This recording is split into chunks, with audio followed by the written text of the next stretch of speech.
नमस्कार, मैं हूं शम्स ताहिर खान और आप देख रहे हैं वारदात। मेरे दिल के किसी कोने में एक मासूम सा बच्चा बड़ों की देखकर दुनिया बड़ा होने से डरता है।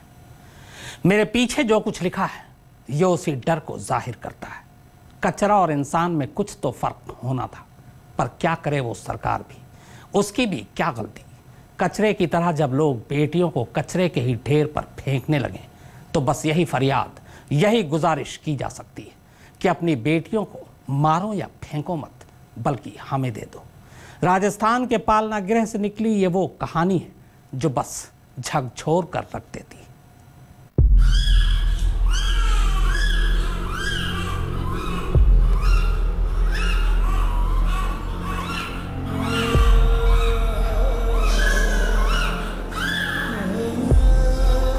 पहले पैदा होने से पहले मार रहे थे, अब पैदा होने के बाद मार रहे हैं।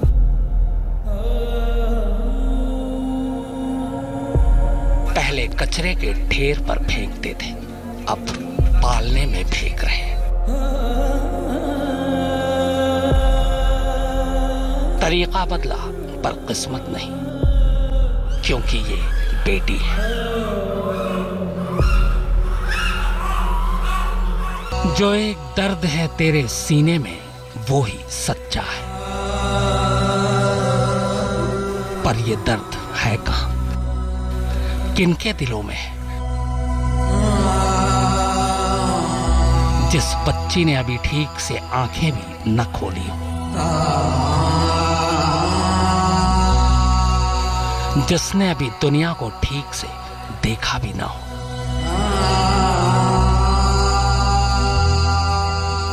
जिसे अभी भले बुरे की समझ तक ना हो।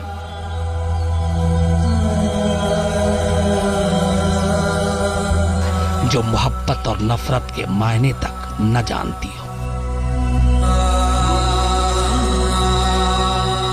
जो लड़का और लड़की के बीच का फर्क भी न कर पाती हो,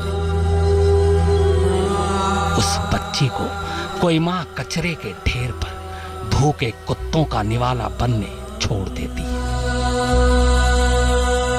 तो कोई रेलवे ट्रैक पर मरने के लिए, कोई सड़क किनारे तपती पथरीली जमीन पर फेंक आती है, तो कोई मंदिर की सीढ़ियों पर इन्हें खामोशी से रखाती है, सिर्फ इसलिए क्योंकि ये बेटी है। कैसे देखूं और आपको दिखाऊं इन्हें, देखना तो दूर, सिर्फ सोचकर ही रोंगटे खड़े हो जाते हैं। जिसके नन्हे नन्हे नाजुक पांव अभी जमीन पर भी नहीं पड़े हों, उसी मासूम को गोद से उठाकर फेंक दिया जाता है।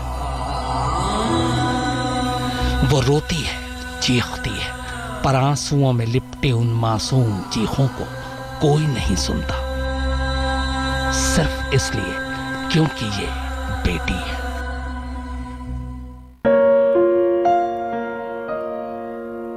मां, मेरे हाथ इतने छोटे और कोमल हैं कि तुम्हें पकड़कर रोक भी नहीं सकती।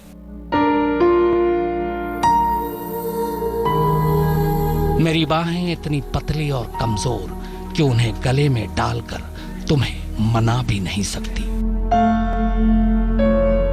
मां, मैं तुम पर कभी बोझ नहीं बनूंगी। मैं भैया के उतारे पुराने कपड़े पहन लूंगी, मैं भैया की पुरानी किताब पढ़ लूंगी।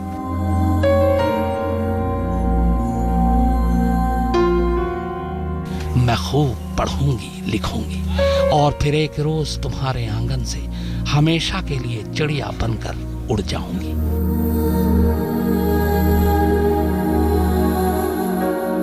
पर मां, मुझे मत मारो, मुझे खुद से जुदा मत करो। मां, बस एक बार, सिर्फ एक बार मुझे अपनी आंचल तले जीने का मौका दे दो। मैं जानती हूं कि मैं एक अनचाही फरियाद हूं, क्योंकि मैं बेटी हूं, पर इसमें मेरा क्या कसूर है मां? अगर ये सारी बच्चियां बोल पाती तो यकीनन अपनी मां से यही कहती, पर अफसोस ये बोल नहीं सकती और इनकी पत्थर दिल मां इन मासूम की अनकही बातों को सुनना ही नहीं चाहती, क्योंकि ये बेटियां हैं। पर ये बेटियां हैं तो क्या इन्हें मार देंगे, इन्हें कचरे में फेंक देंगे? दिल को कचोट देने वाली ये सारी तस्वीरें राजस्थान के अलग अलग इलाकों की हैं। इन तस्वीरों में वो बदनसीब मासूम बच्चियां हैं जिन्हें खुद उनकी अपनी माओ ने गोद से उठाकर सड़क पर फेंक दिया, क्योंकि उन्हें बेटा चाहिए था, पर ये बेटी है। बीकानेर से रौनक व्यास, कोटा से संजय और सवाई माधोपुर से सुनील के साथ शरद कुमार, जयपुर आज तक। जाहिर है सवाल कचोटने वाले, आखिर क्यों किसी सरकार को ऐसे पालना गृह बनाकर माँ बाप से ये गुजारिश करनी पड़ रही है कि वो अपनी बेटियों को मारें या फेंके नहीं, बल्कि सरकार को दे दे, सरकार उन्हें पाल लेगी। दिल को छलनी कर देने वाले इन सवालों के जवाब जानने से पहले आइए एक बार, बस एक बार उन बेटियों का हाल पूछ लेते हैं जिन्हें कायदे से इस वक्त मां की गोद में होना चाहिए था, पर अस्पताल में।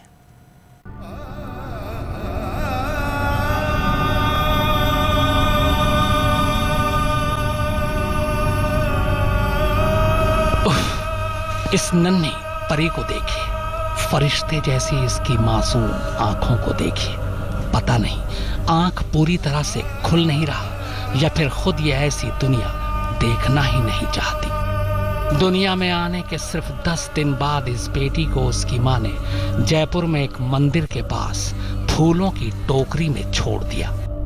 इससे उसकी ममता छीनकर ममता की जगह उसी टोकरी में डायपर, पाउडर और दूध की बोतल रखकर चल दी वो मां। वो तो टोकरी से रोने की आवाज सुनकर किसी की नजर इस बच्ची पर पड़ी तो उसने पुलिस को बुला लिया। पुलिस बच्ची को जयपुर के जेके लॉन अस्पताल ले गई। इस वक्त यहीं आईसीयू में इसका इलाज चल रहा है। इस लाडली की उम्र 3 महीने है। जख्मी बदन पर यह दूसरा जख्म है, जख्म लावारिस होने की इस पर्ची का। यह बच्ची जयपुर में ही एक झाड़ी में पड़ी मिली। कीड़े मकोड़ों और जानवरों के बीच कान चींटियां खा गई, पैर नीले पड़ गए। फिलहाल जयपुर के जेके लोन अस्पताल में यह बच्ची जिंदगी से जद्दोजहद कर रही है। दिल और दिमाग दोनों नहीं मानता कि कोई माँ अपनी बेटी को यूं झाड़ियों में मरने के लिए फेंक दे, पर क्या करे, ये बच्ची अपने तमाम जख्मों के साथ हमारे सामने है। मानने के अलावा और कोई चारा भी नहीं। इस गुड़िया को विद्याधर इलाके में सुनसान सड़क पर कोई मां छोड़ गई। तपती धूप में रोती यह बच्ची पथरीली सड़क पर किसी मजदूर को मिली। फिर पुलिस इसे अस्पताल ले आई। ये बच्ची तो बस 3 दिन पहले ही दुनिया में आई थी। 44 डिग्री पारा में तपती धूप के बीच पथरीली सड़क पर पड़ी रहने की वजह से इसका पूरा जिस्म काला पड़ गया। ये मासूम कोटा से 40 किलोमीटर दूर इंदरगढ़ रेलवे स्टेशन के पास रेलवे ट्रैक पर मिली थी। शायद इसकी मां ने इस उम्मीद में इसे पटरियों के बीच फेंक दिया था कि ये ट्रेन के नीचे आ जाए, पर एक शख्स की नजर बच्ची पर पड़ गई तो इसकी जान बच गई। फिलहाल ये मासूम भी अस्पताल में है। इसने तो सचमुच न सिर्फ खोलने से पहले ही अपनी आंखें बंद कर ली, बल्कि खुद को भी कपड़े के इस कफन के अंदर छुपा लिया।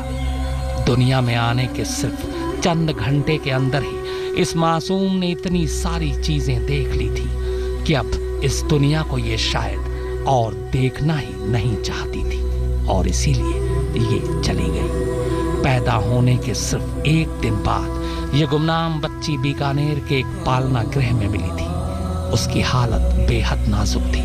अस्पताल में डॉक्टरों ने कोशिशें भी की, पर ममता का मुंह फेर लेना ये बेटी शायद बर्दाश्त नहीं कर पाई।